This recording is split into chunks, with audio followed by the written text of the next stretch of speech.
l'établissement. Et en fait, il rentre, cigare à la bouche, et il dit combien j'ai gagné, quoi. Ouais. Et moi, là, je me dis, mais qu'est-ce qui se passe? Je dis, attends, moi, je suis en train de courir, et j'ai même pas à la fin de la journée un merci. C'est-à-dire que j'ai mâché le travail. Et j'ai préparé des scripts que j'ai testés. D'accord? Donc, j'ai préparé des scripts d'invitation que j'ai testés. J'ai préparé des scripts de suivi que j'ai testés. J'ai préparé des scripts de closing que j'ai testés.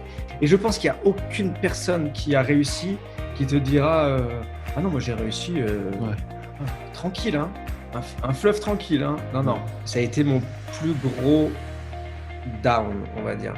Parce que quand on s'est aperçu justement que ce n'était pas une compagnie et qu'on s'était tous fait escroquer, et ben là, ça a été dur.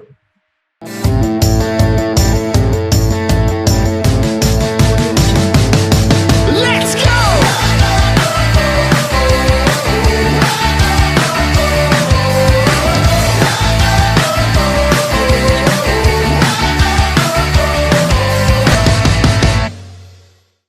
Bonjour à tous et bienvenue dans cette nouvelle vidéo. Ici Maxime Perrault. Chaque semaine, j'ai le privilège de recevoir des leaders irraisonnables et inspirants qui ont ramené un futur impossible au présent et qui ont décidé de prendre leur vie en main. Et cette semaine, j'ai la chance d'accueillir mon bon ami Sonny. Sonny, comment ça va? Ça va bien et toi? Merci Maxime de m'accueillir. Très bien, merci à toi. Merci de prendre du temps justement pour cette interview. Alors toi, ça fait 8 ans que tu es dans le marketing de réseau. Tu es reconnu aujourd'hui pour être à la tête du plus gros réseau royalty en France avec un succès incroyable. On parle de plus d'une centaine, on parlait juste avant, d'une centaine de personnes, de nouveaux adhérents dans ton équipe chaque mois. Et ce succès t'a permis maintenant de devenir directeur EMEA chez Royalty. Maintenant, je sais aussi que tu n'es pas né avec tout ça, que ça n'a pas toujours été forcément facile pour toi. Et c'est aussi la raison pour laquelle je voulais faire cette interview avec toi. C'est cette preuve en fait de détermination, de persévérance, depuis le départ en fait. Parce que je sais que ça fait longtemps que tu es dans Royalty et que tu as pu faire des choses avant. Est-ce que tu peux nous raconter un petit peu comment tout ça a démarré? Quel est ton parcours et à quoi ressemble ta vie aujourd'hui?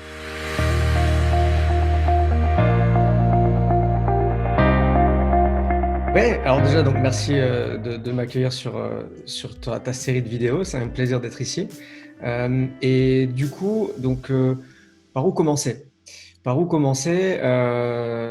J'ai pas forcément eu, parce que là aujourd'hui, effectivement, les gens me regardent et disent oui, mais toi, Sonny, tu as de la réussite, tu as ça, tu y arrives et tout ça. Ok, mais ça n'a pas toujours été comme ça. Et en fait, j'ai pas forcément vécu dans une famille où il y a beaucoup d'argent. J'ai vécu dans une famille avec une bonne famille, hein, mais avec mon père, ma mère, ma sœur, dans un 2 pièces.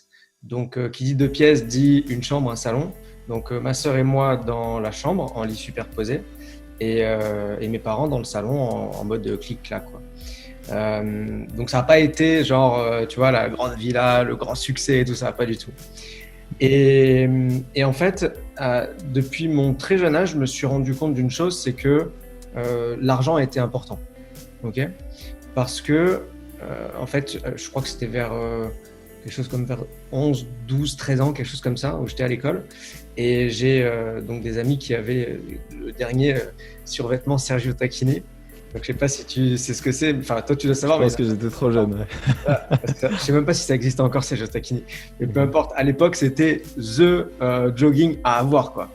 Et donc, je voulais le même. Et quand on arrive à Decathlon, mes parents me disent non, on peut pas prendre le Sergio Tacchini, quoi. Donc, en fait, ils m'achètent un jogging Decathlon. Et Decathlon à l'époque, c'était pas ce que c'est aujourd'hui. Aujourd'hui, tu achètes un jogging Decathlon, c'est cool. Tu vois, enfin, ils ont des bonnes choses. Avant, c'était Decathlon, quoi. Okay.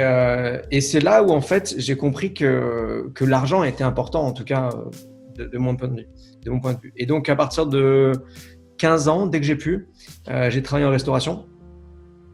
J'ai fait mon premier travail, ça a été plagiste. Ensuite, j'ai fait serveur. Ensuite, j'ai fait des boîtes de nuit. J'ai fait des clubs. J'ai fait barman, des choses comme ça. Parce que justement, je me suis dit, il faut que je subvienne à mes besoins.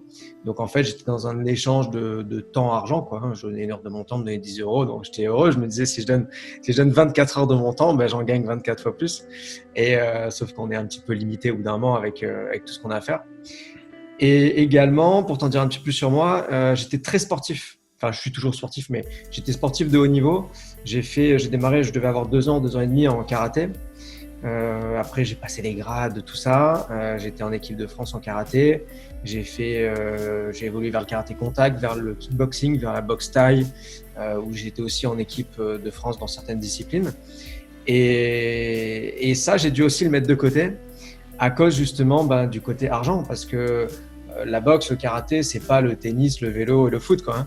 C'est des milieux où il y a encore une fois part d'argent, c'est-à-dire qu'on combat, on va peut-être avoir un billet, oui, à la fin du combat, un 200, un 300, un 500, plus pour les très très grandes stars, mais c'est tout. Et du coup, c'est aussi quelque chose que j'ai dû mettre de côté au moment où j'ai commencé à travailler un petit peu, à subvenir à mes besoins. Et j'étais rentré dans un moment où, en fait, j'avais ni le temps ni l'argent, c'est-à-dire que je gagnais un petit peu d'argent, certes, mais quand mes amis m'appelaient pour me dire Sony, viens, on va, je sais pas moi, on va faire du ski. Non, pas du ski, je viens de me casser la clavicule, pas du ski. Mais on va faire, je sais pas, on part à la montagne, on va faire un anniversaire, on fait une plage, on fait. À chaque fois qu'il y avait quelque chose, je disais non, parce que je travaille le week-end, je travaille le soir, je travaille les vacances, je travaille. Et c'est de là où je me suis dit, il faut que je me développe, il faut que je sois indépendant, il faut que j'ai du temps et de l'argent. Qu'est-ce que j'ai fait ensuite? J'ai fait un BTS immobilier. Pourquoi? C'est pas... Ça a été le déclencheur?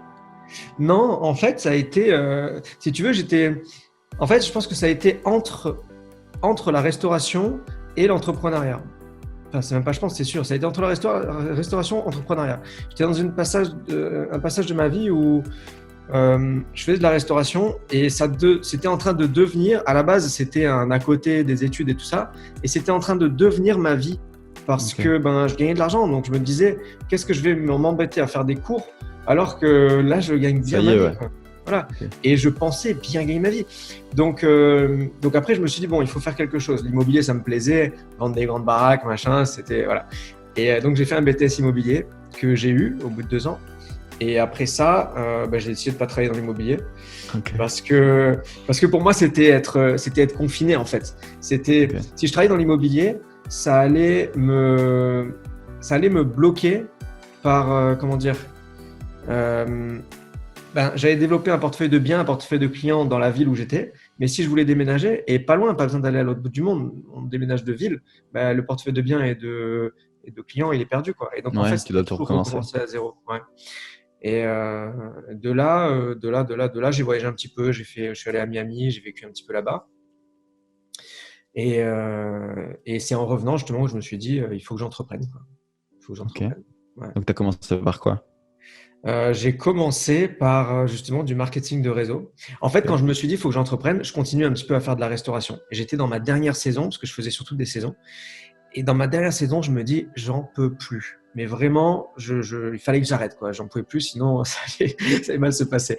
Et en fait, je vois rentrer le propriétaire du restaurant où j'étais, c'est un gros restaurant, et je vois rentrer le propriétaire, il rentre avec son cigare en short, avec une petite chemise à fleurs, et il dit les gars, les chiffres. Et là je dis qu'est-ce qui se passe, quoi? Ah ouais, cliché, quoi, de fou. Ah ouais, il revenait de Cuba, il a une villa à Cuba, enfin il avait en tout cas une villa à Cuba, direct sur la mer, quoi. Tu vois un peu comment ça se passe là-bas. Et de là-bas, il avait les caméras du restaurant, plus d'autres établissements. Et en fait, il rentre, cigare à la bouche, et il dit combien j'ai gagné, quoi.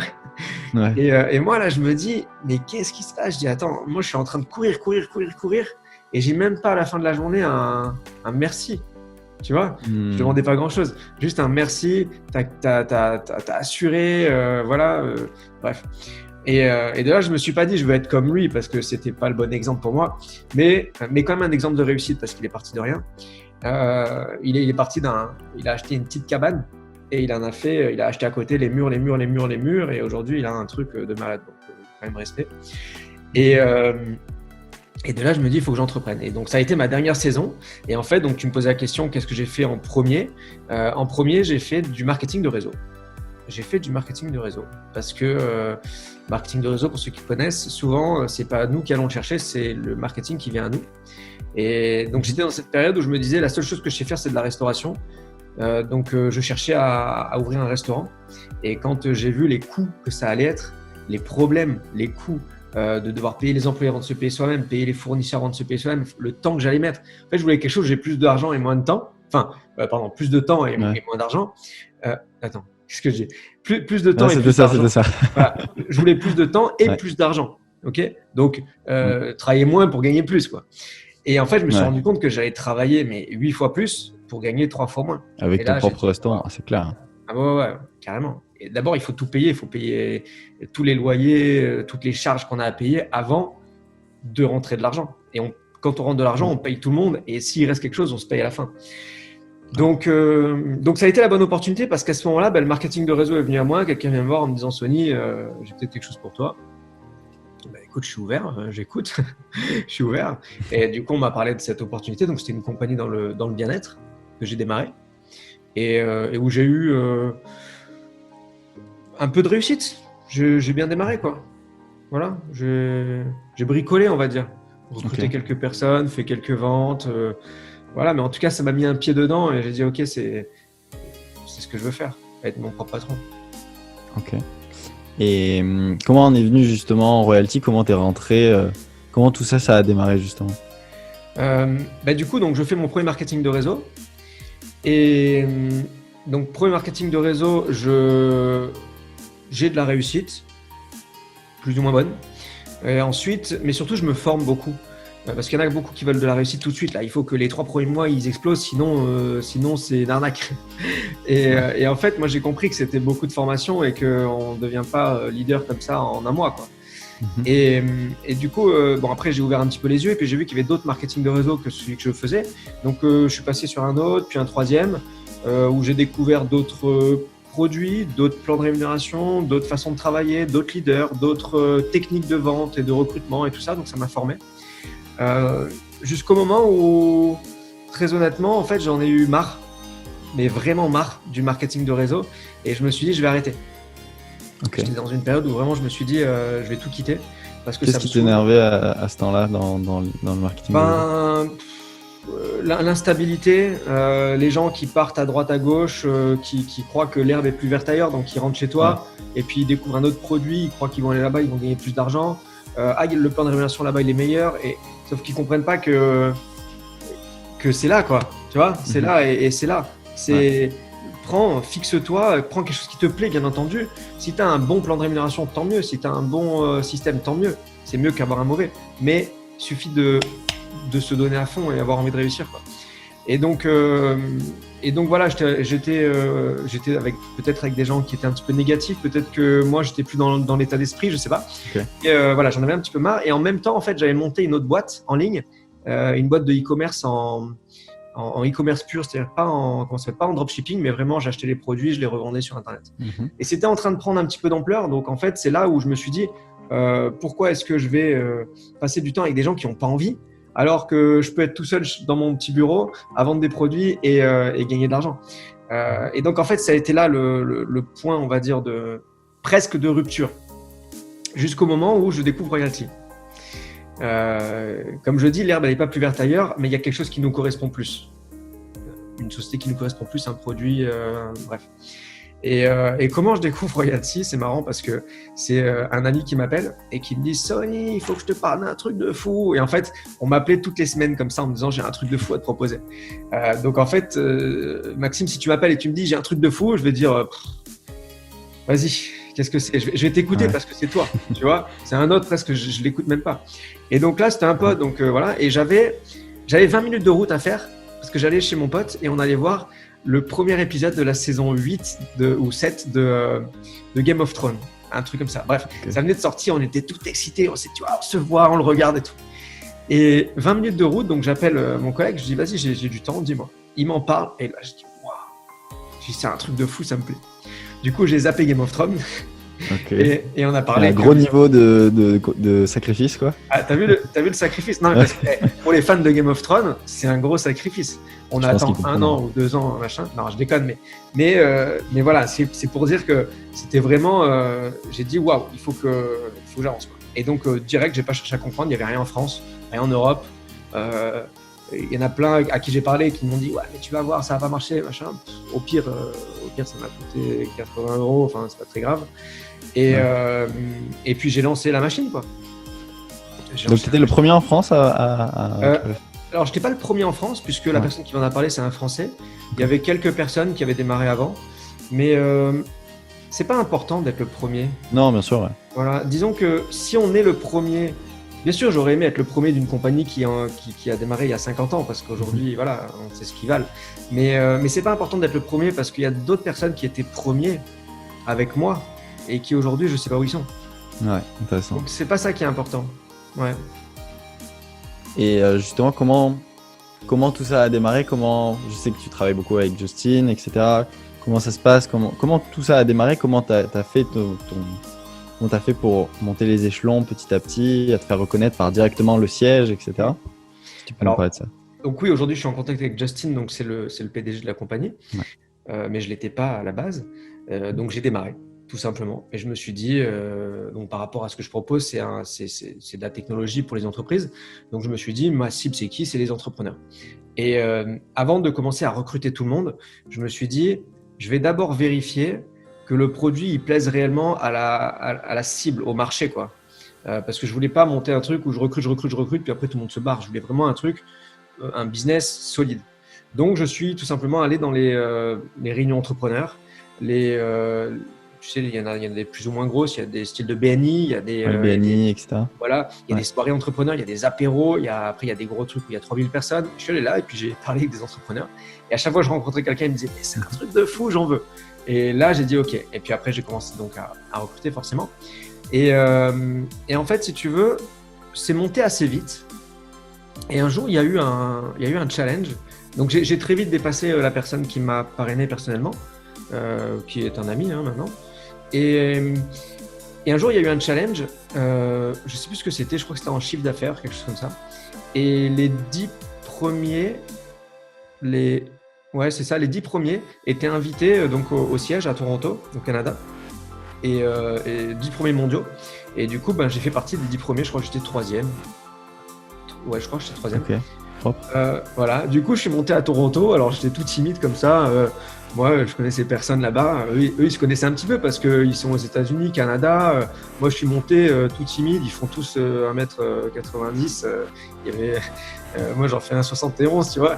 Mais, enfin, sûr de moi, mais je les connais pas, quoi. Je parle anglais très bien, mais c'est pas non plus ma langue principale. Il y en a, ils viennent du Texas, tu vois comment ils parlent. Voilà. Et du coup, en étant là-bas, donc je rencontre le PDG, le président, la VP marketing et tout ça.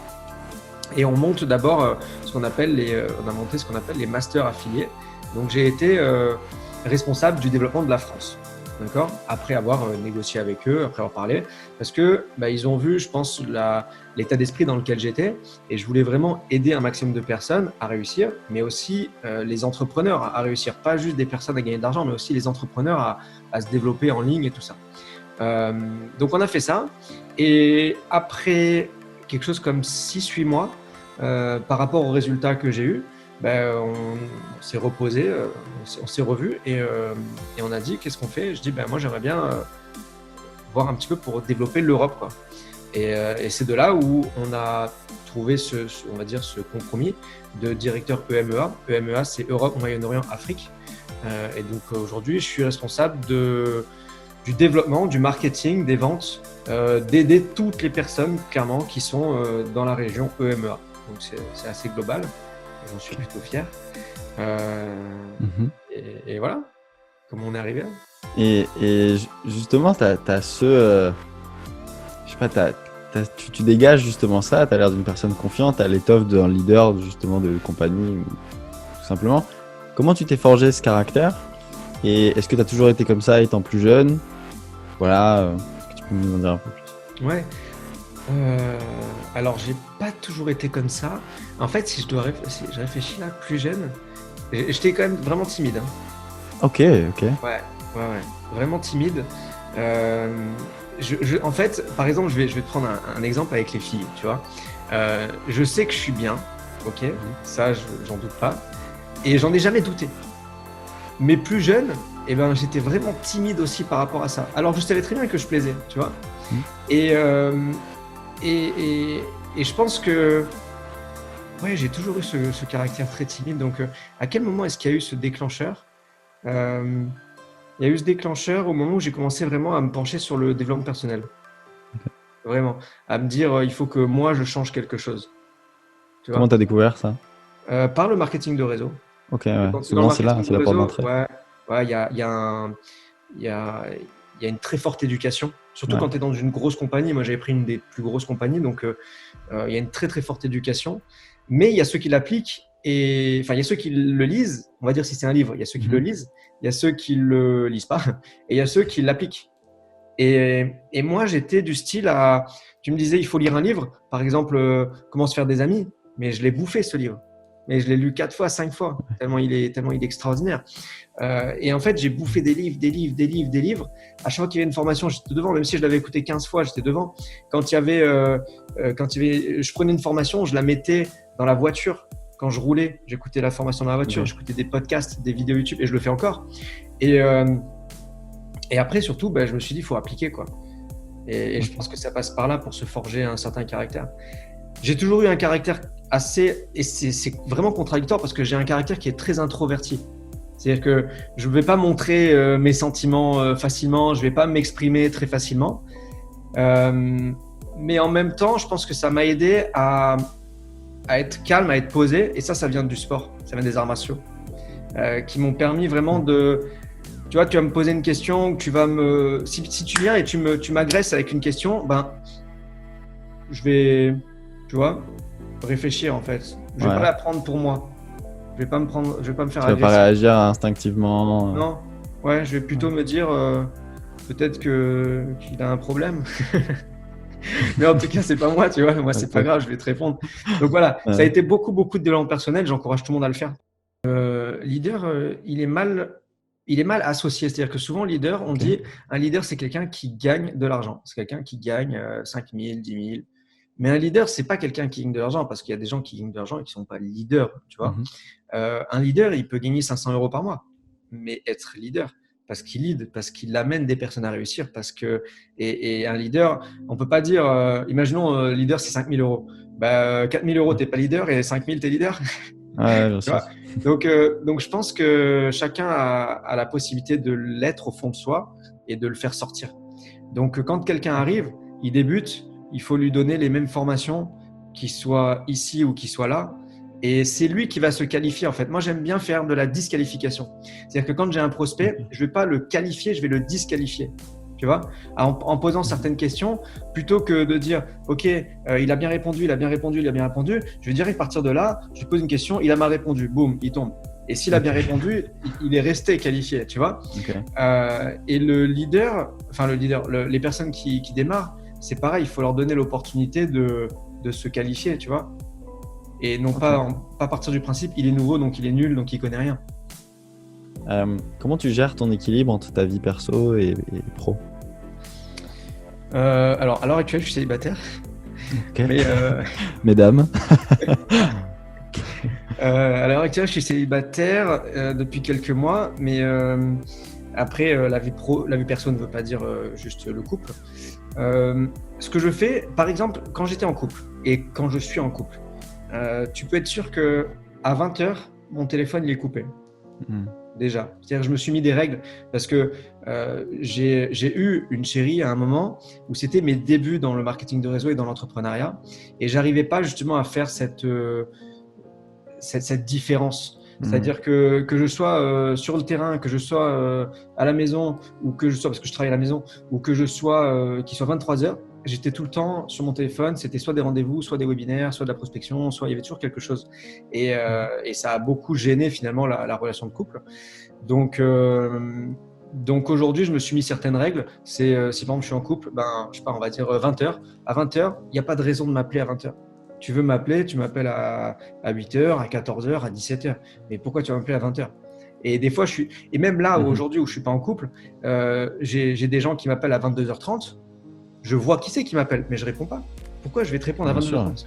Parce qu'en fait, si je te donne cette réponse à 22h30, tu vas t'habituer à ça. Tu vois? Et du coup, le jour où je ne vais pas te répondre, tu vas dire pourquoi tu ne me réponds pas? D'habitude, tu me réponds à 22h30. Et en plus, tu vas passer le mot à tout le monde. Ouais, Sony, il est disponible à minuit. Non, Sony, il n'est pas disponible à minuit. Ou alors, s'il est disponible, mais pas pour ça. Tu vois, Sony, il est disponible à 8h du matin, à 14h, à 17h, mais pas à minuit, quoi. Donc, je me mets, moi, des limites par rapport à ça. Sauf si, comme je dis ce soir, j'ai un webinaire, des choses comme ça. Mais en fait, je pense que c'est vraiment de la communication après. C'est de la communication dans le couple, dans la vie de famille, parce que là je parle du couple, mais ça peut être avec ses enfants. Il suffit juste de communiquer avec ses enfants et de bien leur dire qu'est-ce qui se passe. Voilà. Moi j'ai pas d'enfants, mais ça serait les enfants. Papa, ce soir il a une conférence. Oui. Et demain on regardera un film ensemble. Au moins c'est clair. Entre 20h et 23h, il ne sera pas disponible. Ou alors, papa, tous les soirs, à 21h, il coupe son téléphone, il est avec vous. Et au moins, voilà, c'est de la communication. Tous les problèmes de relation, que ce soit couple ou avec des amis, ou peu importe, en fait, tous les problèmes de relation, c'est toujours lié à la communication dans 99% des cas. Ouais. C'est vrai qu'il faut apprendre à ça, c'est communiquer. Hyper important.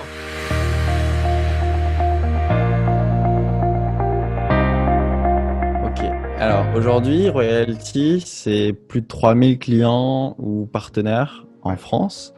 Maintenant, tu t'occupes aussi, comme tu l'as dit, de créer des équipes de développement dans toute l'Europe, l'Afrique et le Moyen-Orient. Quels ont été, selon toi, les ingrédients déterminants justement de cette réussite? Et est-ce que tu as remarqué justement un point commun entre les leaders de compagnie, entre toutes ces personnes en fait qui ont du succès? Alors, c'est une bonne question. À quoi est due cette croissance? Je pense que la compagnie y fait, c'est clair. Le produit y fait aussi, mais avant tout, c'est les personnes, quoi. C'est l'état d'esprit des personnes, parce que on a été à un moment dans un état d'esprit un petit peu. On passe tous par des phases hautes et basses. On a été à un moment dans un état d'esprit un petit peu bas, et j'ai vu tout de suite que les ventes n'évoluaient plus et tout ça. Pourtant, le produit était le même. On est d'accord, la compagnie était la même, le produit était le même, le plan de rémunération était le même.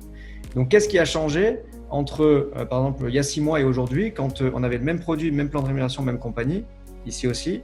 Qu'est-ce qui a changé? La seule chose qui a changé, c'est l'état d'esprit des personnes. Donc, l'état d'esprit des personnes, la motivation des personnes et également les stratégies qui ont été mises en place. Là, par exemple, à l'heure où on parle là, donc ce soir, je fais donc ce soir, du moment où je parle, pas quand il regarde la vidéo, mais je fais une conférence en ligne que j'ai lancée il y a une semaine. Et donc je la lance il y a une semaine. Le jour où je la lance, pendant 4 jours, j'ai 80 inscriptions sur la conférence en ligne. Okay, et d'un coup, au 4e jour, je mets vraiment des choses en place. J'organise une conférence avec mes équipes, je les booste et tout ça. Et là, en 3 jours, on est arrivé à 510 personnes inscrites.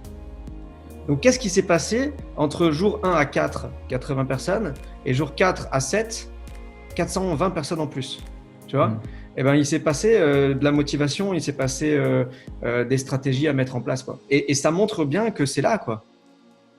Qu'il faut juste débloquer. Et une fois que tu débloques, t'y vas, quoi. Tu vois? Et ça rejoint ce que tu me posais comme question. Qu'est-ce que les autres leaders ont en commun? C'est clairement ça. C'est un état d'esprit positif. C'est qu'ils se forment. Ils se forment au quotidien. Ils ne sont pas en train de se dire « je sais tout, je suis le meilleur ». Parce qu'on en a vu des leaders qui disent « je sais tout, je suis le meilleur ». Et d'un coup, ils retombent, quoi. Et c'est normal. Toujours voilà, dégager ce positif. Moi, je sais que je dis toujours à mes équipes, s'il y a quelque chose, vous venez me voir. Ils viennent me voir, ils peuvent décharger tout le négatif. Videz-vous, c'est pas grave. Et moi, je le transforme en positif. Toujours accessible, en fait. Ouais, je suis très accessible. J'utilise une appli qui s'appelle Calendly, que tu dois connaître, qui est un calendrier en ligne.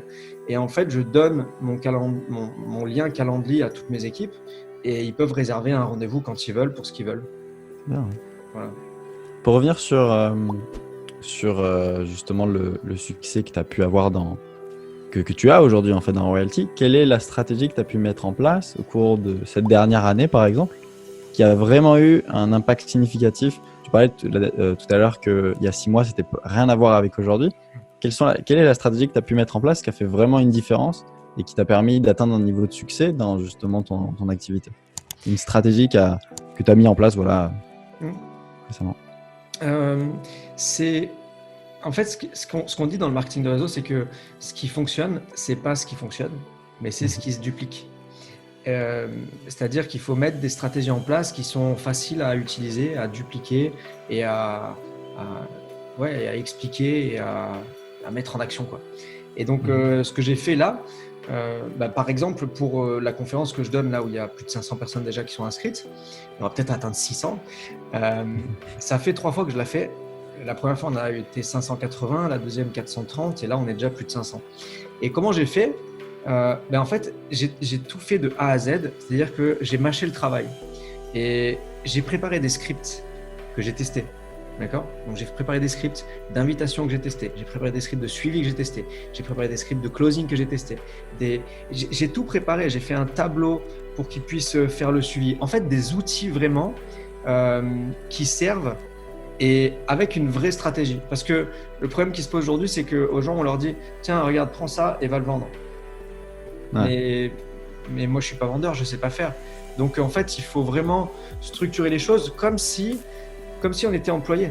Quand on est employé, on nous dit « Ben voilà, là, c'est ton bureau, ça, c'est ton horaire, là, tu vas manger, là, tu vas faire pipi et là, tu vas fumer ta clope. Et tu prends ce papier, tu le mets là, tu écris ça, tu cliques là, tu cliques là. » Cadrer les gens, ouais. Voilà, c'est vraiment… donc, il faut vraiment, même en entrepreneuriat, et pas que en marketing de réseau, mais en entrepreneuriat en globalité, il faut définir des tâches à faire et savoir quel est l'objectif de chaque tâche. Cet objectif-là, c'est ça, cet objectif-là, c'est ça. Et en fait, en scindant comme ça ce que j'ai fait, ça permet, par exemple, sur cette stratégie-là, de dire, OK, pendant une semaine, avant la conférence, j'ai une seule chose à faire. C'est d'inviter. Un seul objectif, c'est d'inviter. Mon objectif, c'est pas de closer, c'est pas de suivre, c'est juste d'inviter. Et une fois que la conférence elle est passée, j'ai un seul objectif, c'est suivre pour le closing, faire du closing. Et après, je reprends en fait ce cycle-là. Voilà, j'ai mis d'autres stratégies en place, mais ça, c'est vraiment celle qui est en train d'exploser. Ouais. Est-ce que il faut être passionné pour réussir dans le marketing de réseau, selon toi? Ouais. Je pense qu'il faut être passionné, peu importe ce que tu fais. Ouais. Peu importe ce que tu fais, mais une passion pourquoi? Je pense que si tu fais un marketing de réseau dans le bien-être, tu as besoin d'être passionné du bien-être. C'est pas grave. Parce que ce que tu fais, c'est de la relation en réalité. Ce qu'il faut être, c'est être passionné par l'humain. Il faut être passionné par aider les autres. Tu vois? Peu importe ce que tu vends. Parce que si tu es passionné par la beauté, par le bien-être, tu ne seras pas leader de marketing de réseau, tu seras esthéticienne. Tu vois, ou vendeur de produits. Non, mais voilà, tu seras vendeur de produits, mais tu ne seras pas passionné par l'humain et donc tu ne vas pas évoluer sur le plan humain. Ok. Qu'est-ce que tu aurais envie de dire à une personne qui se lance et quels sont les 2-3 conseils les plus pertinents que tu pourrais lui donner? Quelqu'un qui se lance dans… on va aller dans ton sens, on va aller dans royalty par exemple. Donc, dans l'entrepreneuriat, mais côté réseau un petit peu. Plutôt côté marketing de réseau, ouais. Côté marketing de réseau pour rester dans le thème. Ouais. Qu'est-ce que je donnerais comme conseil? Moi, mon conseil numéro 1, ça serait d'être coachable. Ça, c'est la première chose. Parce que je vois beaucoup de personnes qui démarrent et qui connaissent tout. Ok. Ils arrivent, ils connaissent tout. Ils ont 20 ans et ils connaissent tout. Ça, c'est vraiment être coachable. C'est écouter finalement les personnes qui ont réussi. Si une personne a réussi, c'est pour une bonne raison. Donc, si elle a réussi, tu peux le faire. Donc, et la réussite, c'est, encore une fois, c'est pas 10 000 euros par mois. La réussite, c'est quelqu'un qui gagne 1 000 euros par mois, a réussi. Ou du moins, il est en train de réussir, mais il a réussi à aller à 1000. Donc, il va t'aider à aller à faire ce qu'il a fait là. Et ensuite, pendant que tu es en train de monter, il monte aussi et il t'aidera à évoluer. Donc, première chose, c'est vraiment être coachable, écouter et appliquer. Et la deuxième chose, c'est si tu sais pas faire, tu vas apprendre. Okay. Voilà. C'est vraiment se dire, moi, je sais pas faire. Si tu sais pas faire, fonce en fait. Fonce et apprends. Et rester positif. C'est vraiment, c'est de l'état d'esprit, quoi. Rester positif et avancer, apprendre, toujours être un enfant, en fait, à se dire, ne pas se rabaisser, pas se dire je connais rien, mais se dire, j'ai toujours quelque chose à apprendre. Ok, trop bien. Est-ce qu'il y a un livre ou un film qui a grandement t'a nourri ou a changé ta vie, en particulier auquel tu penses et pourquoi? Alors, tout à l'heure, je t'ai mentionné le livre Comment se faire des amis. Et alors, ce livre, il y a une particularité, c'est qu'il s'appelle Comment se faire des amis. Donc, si tu veux, quand tu le prends et que tu es à côté de gens, t'as honte. Tu sais, et elle est bien cette particularité parce que quand tu l'as lu, après, tu n'as plus honte de l'avoir avec toi, de le poser comme ça, tu sais, sur la table du restaurant. Les gens, ils passent, ils voient marqué comment se faire des amis, il est en train de manger tout seul, le gars. Et en fait, tu n'as plus honte parce que tu sais ce qu'il y a dans ce livre et que tu te dis, ben, lisez-le, quoi. Et à chaque fois que quelqu'un le regarde, tu prends la personne et tu lui dis, il faut que tu lises ce livre, c'est de la bombe, tu vois. Et je connais pas une personne qui a pas aimé. Et en fait, c'est vrai on va dire qu'il est un petit peu mal traduit parce que c'est pas comment se faire des amis, c'est comment influencer dans le positif, positivement les personnes autour de toi pour voilà. Donc c'est vrai que c'est un petit peu. Donc il y a ça, il y a Le Secret, ça, je pense que tout le monde pareil connaît et l'a vu. C'est un livre, pareil, c'est un film que on peut regarder aujourd'hui. Je préfère regarder 10 fois Le Secret que 10 fois un Louis de Funès, quoi. Tu vois. Donc voilà, c'est les 2 livres auxquels je pense. Et après, un troisième, ça serait Les 7 habitudes de ceux qui réalisent tout ce qu'ils entreprennent, de Stephen Covey. Ok. Qui est un petit peu. C'est marrant, je lis en ce moment. Ah ben voilà. Et après, il y a la 8e habitude. Et, donc les 7 habitudes, il est vraiment extraordinaire. Il est un petit peu plus complexe à lire. C'est vrai que il faut déjà avoir lu quelques livres pour pouvoir rentrer dedans et pour pouvoir comprendre comment dire les cercles, quoi. Bon, faut le lire. Et je pense qu'il faut le lire plusieurs fois, hein. Comme les 2 autres que tu as cités avant, complètement. Ouais, celui-là, faut le lire plusieurs fois, sinon on comprend pas.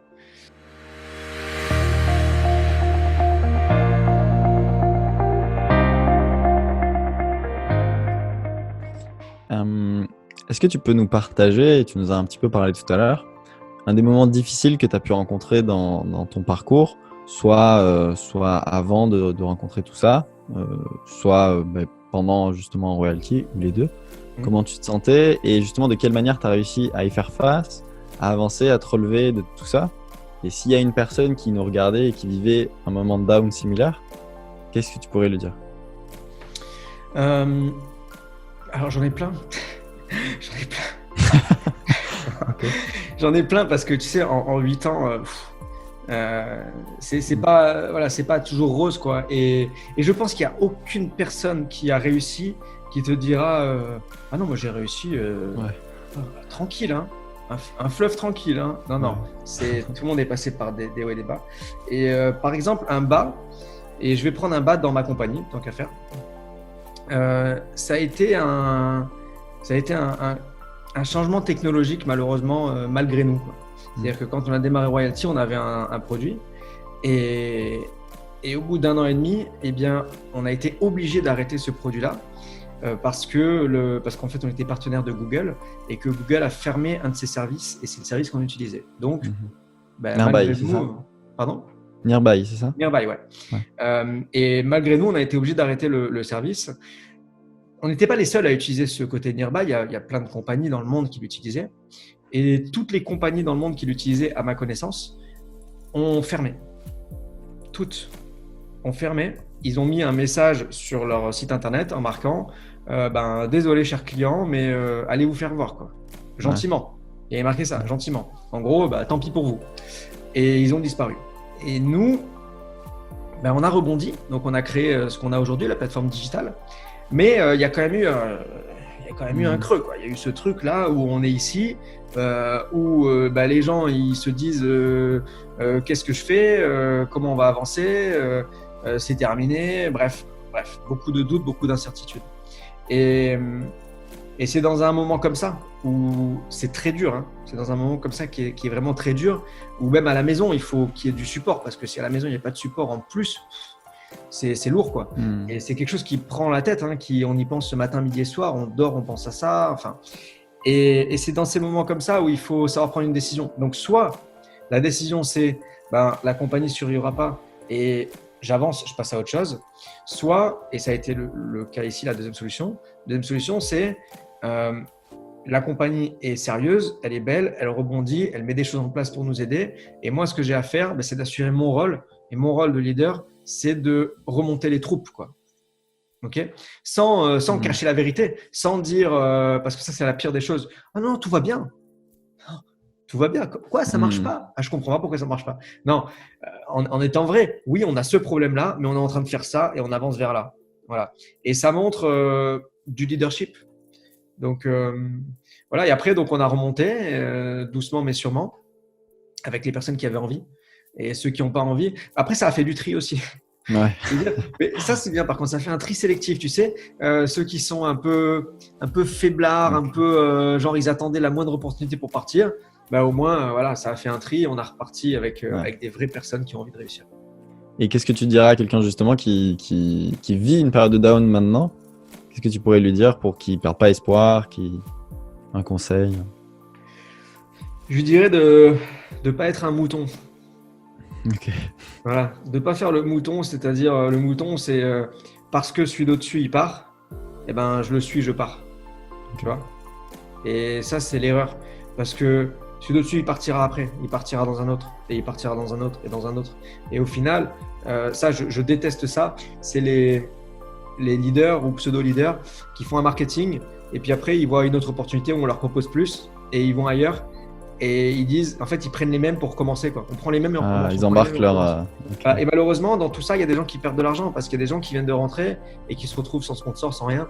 Donc, après, il y a plein de raisons pour lesquelles on peut être dans un down. Hein. Mais si c'est un down comme ça parce que un leader est parti, faites pas les moutons. Si vous êtes rentré parce que la compagnie vous plaît et le produit vous plaît et l'opportunité en elle-même vous plaît, bah, continuez avec ça.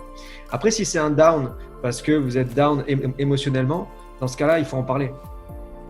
Il faut en parler à son sponsor. Et si c'est pas le bon, ben, la personne qui est au-dessus et se former. Ouais. Ok. Comment un échec, ou un échec en apparence en tout cas au cours de ton parcours, t'a permis d'atteindre un succès futur et justement au cours de ton parcours, est-ce que tu as un échec préféré qui est, à première vue, c'était terrible, mais en fait ça t'a permis de rebondir et créer quelque chose d'encore plus exceptionnel? C'est marrant, c'est un échec préféré. Alors, un échec dans mon parcours qui m'a permis de… Donc, non, mais alors, en fait, dans ma période de marketing de réseau, je le mentionne pas souvent, mais je suis aussi passé par une compagnie qui n'était pas une compagnie, malheureusement. Okay. Donc, une compagnie qui a été une escroquerie. Et ça a été mon plus gros down, on va dire. Parce que quand on s'est aperçu justement que c'était pas une compagnie et qu'on s'était tous fait escroquer, et ben là, ça a été dur. Là, ça a été dur parce que toutes les personnes en qui on a confiance, ont confiance en nous, sont plus là. Et on se retrouve un petit peu dans la panade, quoi. On se retrouve dans un moment un peu compliqué. Et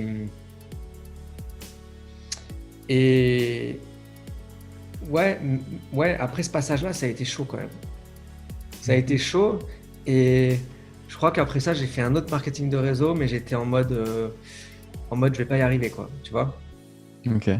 Ça a été mon moment le plus bas, vraiment mon moment le plus bas où ça a été vraiment dur et je me suis dit, j'y arriverai pas, je suis pas fait pour ça. Les gens ils me suivront plus, qu'est-ce qu'ils vont penser de moi? Enfin, j'étais vraiment, il y avait tout ce qu'il faut pas, tu vois. Qu'est-ce que les gens vont penser de moi? Si j'appelle un tel, il va pas me répondre, il va m'envoyer péter ou quoi. Auto-sabotage. Ouais, carrément, un vrai auto-sabotage. Et je saurais pas te dire qu'est-ce qui a fait derrière que. En fait, je pense que ce que je retiens de ça, c'est que, encore une fois, ça a fait un tri sélectif. Et ce que je retiens de ça, c'est que je m'en fous en fait de ce qu'ils pensent les autres. Tu vois? Vraiment, je m'en fous de ce qu'ils pensent les autres. Et aujourd'hui, maintenant, tu vois, c'est toi qui me fais penser à ça. Aujourd'hui, je mettrais le fait de je m'en fous de ce qu'ils pensent les autres, je le mettrais sur cet échec-là, en fait. Et donc, cet échec-là, ce que j'en retiens, c'est que c'est pas les autres qui comptent, tu vois. Tiens, parlons de ça.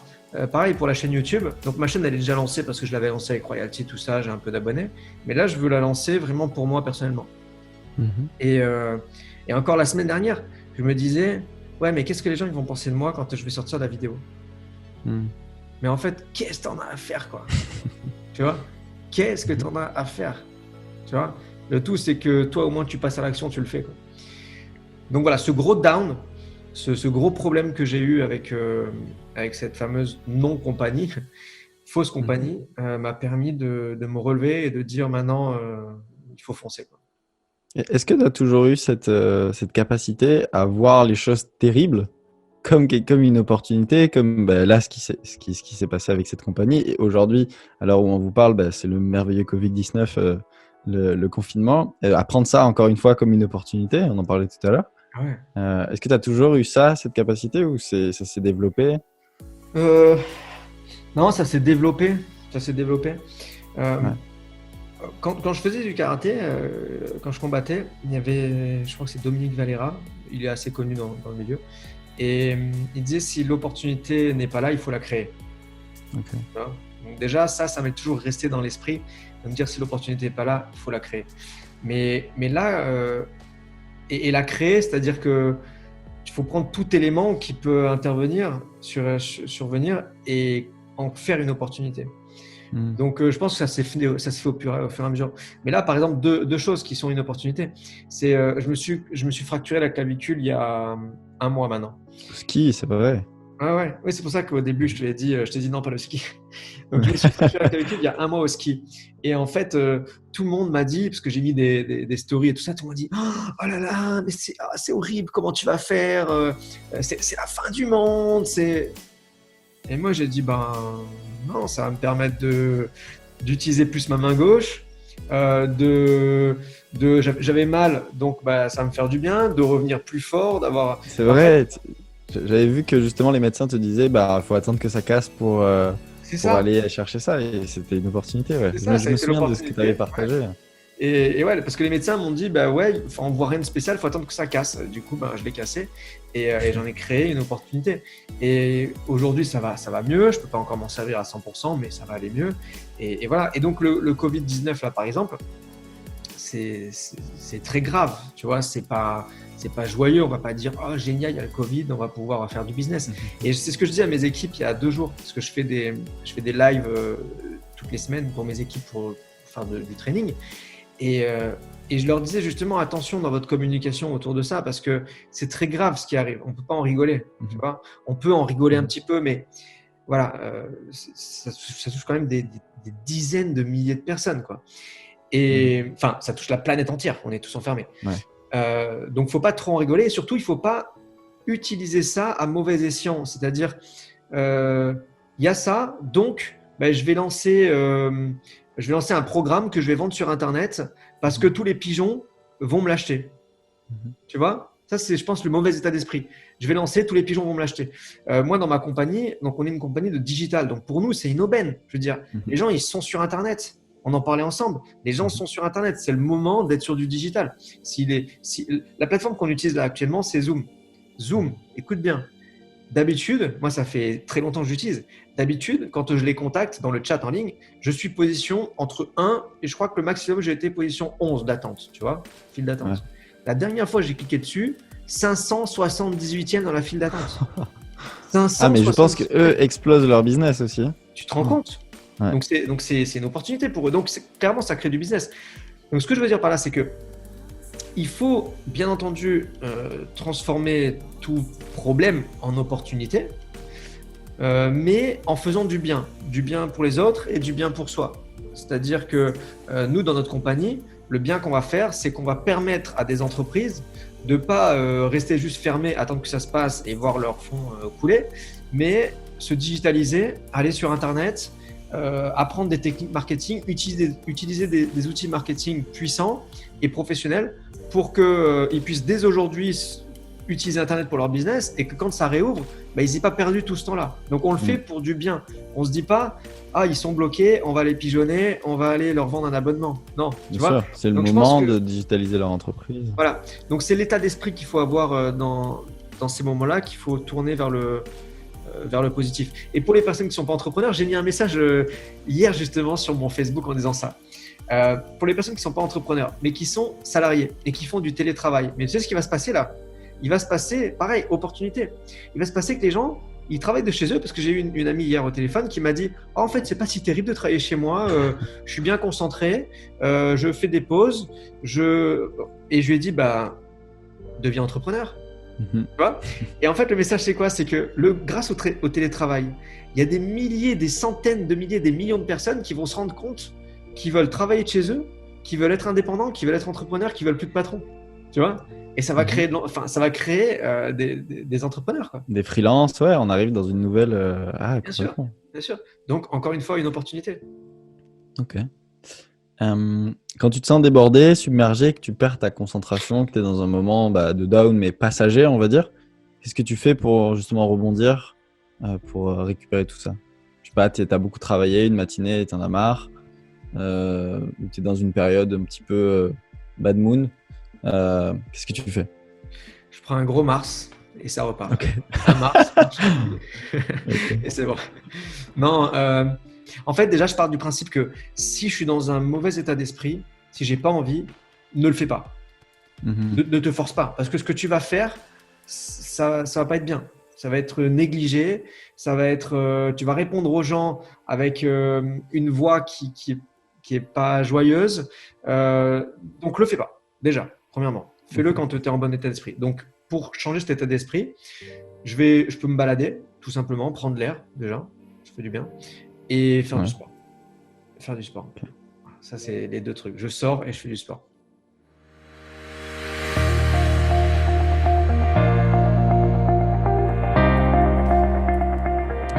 On va parler de l'après maintenant.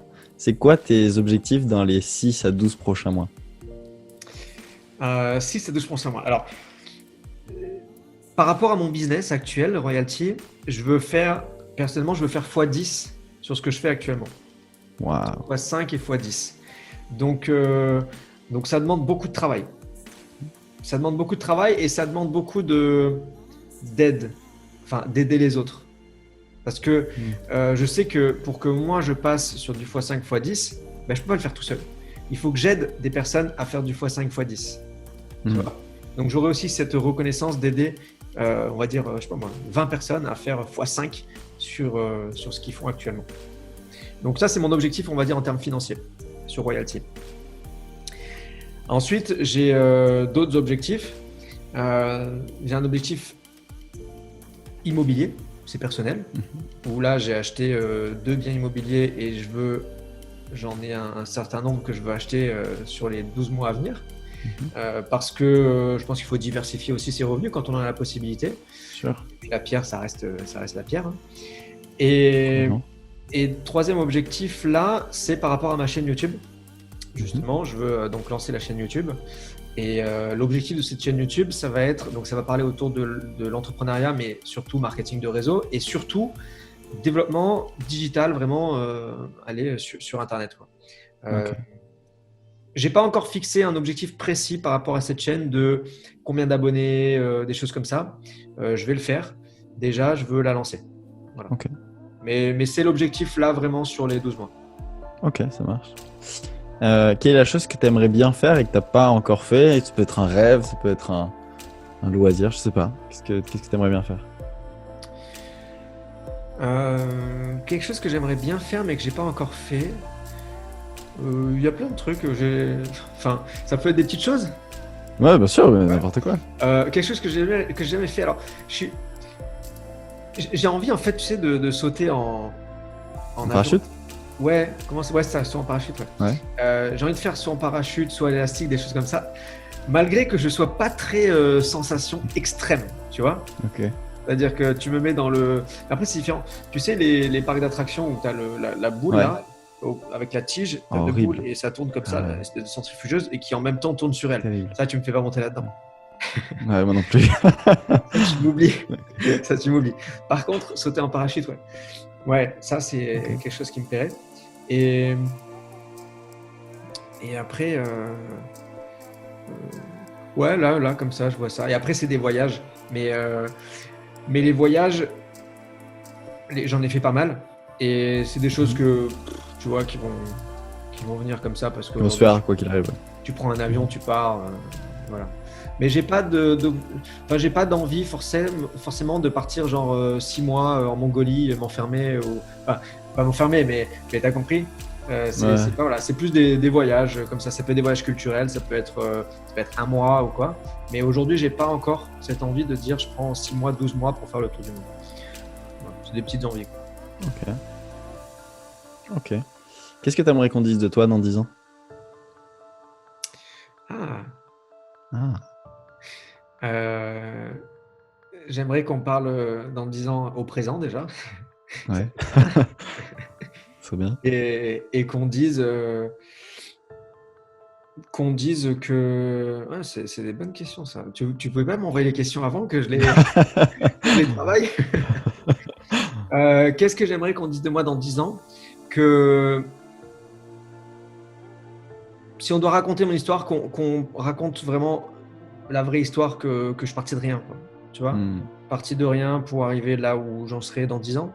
Que j'ai aidé des personnes à réussir, que je suis, parce que pas que j'ai été, parce que ça veut dire que je serai plus là, donc je n'ai pas envie. Donc que je suis dans l'entraide, voilà, que je suis dans l'entraide, que j'apporte vraiment de la valeur à des personnes, et j'ai envie vraiment de toucher des millions de personnes, vraiment des millions de personnes. Tu vois, la chaîne YouTube, par exemple, pour l'instant, je te dis, je peux mettre de chiffres dessus, de nombres, parce que je vais pas te dire, je veux 1000 abonnés, 10 000 abonnés, c'est pas très grave, mais vraiment impacter un maximum de personnes pour les aider dans leur business et dans leur vie personnelle, parce que ça passe par là. Voilà. J'ai envie qu'on dise que j'aide du monde. Ok. Une dernière question, très importante pour conclure cette interview. Grâce aux expériences, des échecs, des difficultés que tu as pu surmonter, si tu pouvais avoir une courte discussion avec le Sonny qui se lançait il y a 8 ans, quel conseil est-ce que tu pourrais lui donner? Qu'est-ce que tu pourrais lui dire?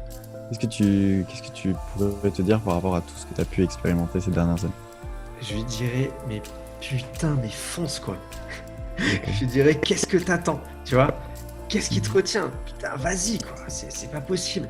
Tu vois, moi, je pense qu'avant de lui parler, je lui mettrais 2-3 baffes, d'abord. Tu vois, je lui mettrais d'abord 2-3 claques et il comprendrait. Non, je dirais fonce, quoi. Parce que, en fait, quand on démarre, et c'est pas que quand on démarre, c'est tout au long de notre vie, quoi. On est toujours, on s'auto-sabote, comme tu disais tout à l'heure, on se retient, on se trouve des excuses. En fait, on est malade. On est tous malades, tu vois. On a l'excusite. C'est dès qu'il y a quelque chose, l'excusite, c'est la plus grande des maladies. Dès qu'on a quelque chose, on se trouve une excuse. Demande quoi que ce soit à quelqu'un, il va te dire, enfin, tu lui dis quelque chose, il va te dire, oui, mais c'est parce que. Ouais. Tu vois, déjà, oui, mais c'est parce que. Et c'est pas parce que oui, mais c'est parce que parce qu'elle, c'est parce que, c'est. Non, tu vois, il n'y a pas de oui, mais. C'est. Voilà. Et donc, je me mettrai 2-3 claques, un bon coup de pied aux fesses. Et je dirais maintenant, bouge-toi, quoi, fonce.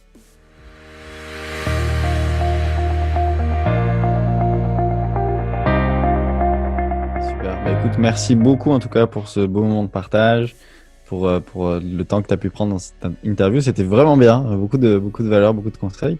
Maintenant, pour les gens qui veulent en savoir davantage sur toi, sur ce que tu proposes, sur ce que tu fais, où est-ce qu'on peut te retrouver? On peut me retrouver, donc, alors, je suis en train de lancer mon site internet qui sera en ligne très rapidement. On mettra ça. Ouais. Voilà, tu pourras le mettre dans la description. Donc, sonysturcop.com. Et ensuite, sur Facebook, pareil, Sonny Sturcop, et sur YouTube, Sonny Sturcop. Je fais dans le simple, moi, tu sais, pas besoin de. Voilà, Sonny Sturcop, on cherche, on tape Google et moi, et c'est là qu'on me trouve. Ok, magnifique. Merci beaucoup. Si vous avez aimé cette vidéo, likez-la, partagez-la.